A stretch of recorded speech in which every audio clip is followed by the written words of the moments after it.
Tales from Hor'Izon, where short stories from our TTRPG world come to life. I'm your world forger, Neil, and today's story is Into the Maw of the Storm.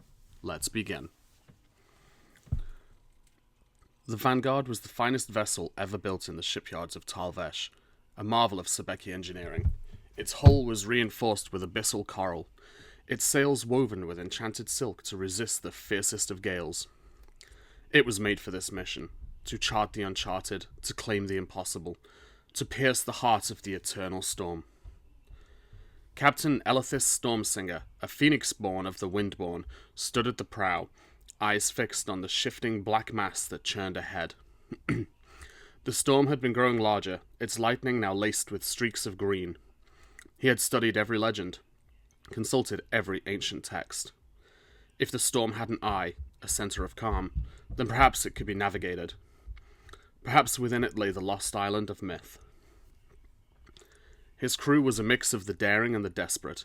First mate Korik, a hardened Sebeki sailor who had once outrun a kraken in the midnight expanse. Arcana Sable, a human stormcaller mage whose lightning runes crackled along her forearms. A dozen others, each with their own reasons for defying the warnings carved into the bones of dead mariners. They had been sailing for 6 days, the storm always on the horizon, always just beyond reach. Until now. The first sign that something was wrong came when the waves died. The ocean, once heaving with the prelude to the storm, fell still. An unnatural stillness. The Vanguard glided forward in eerie silence, its sails catching winds that could no longer be felt. Then came the whispers. At first, Elithis thought it was the wind. Then he realized it came from the rigging, from the hull, from the very air around them. Turn back! Arcana staggered, clutching her head. There's something in the storm. It's not just wind and rain, it's watching us. Lightning split the sky and the waves returned, but now they were wrong. They moved against the wind, against logic, against sanity. The Vanguard lurched forward as if pulled by unseen hands. The storm was upon them. A wall of black clouds swallowed the ship whole.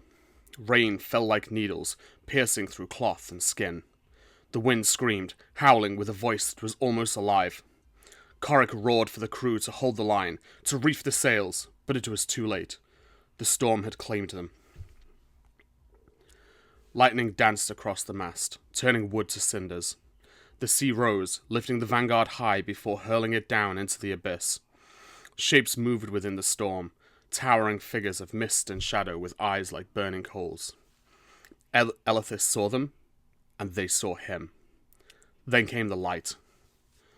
Not the blue-white of natural lightning, but something older, something raw. A pillar of emerald fire struck the ship, and for a moment, Elithis was nowhere. He was standing on a floating isle beneath a sky of swirling stars, his feet on stone that pulsed with forgotten power. And then he was drowning. The wreckage of the Vanguard washed ashore on an unnamed reef weeks later. There were no bodies, no survivors, except one. First mate Korik was found half mad, speaking of the eye of the storm, of the island that should not be, of figures standing within the lightning, their voices woven into the wind. And of Captain Elithis Stormsinger, who had walked into the storm's heart and never returned. The eternal storm had taken another, and it was still hungry.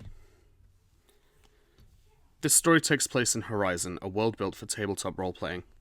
All you need is a set of dice and the Hor'Izon guidebook, coming soon. Sign up at the link in the description to stay updated. Thank you for listening, and please join us again for another Tale from Hor'Izon.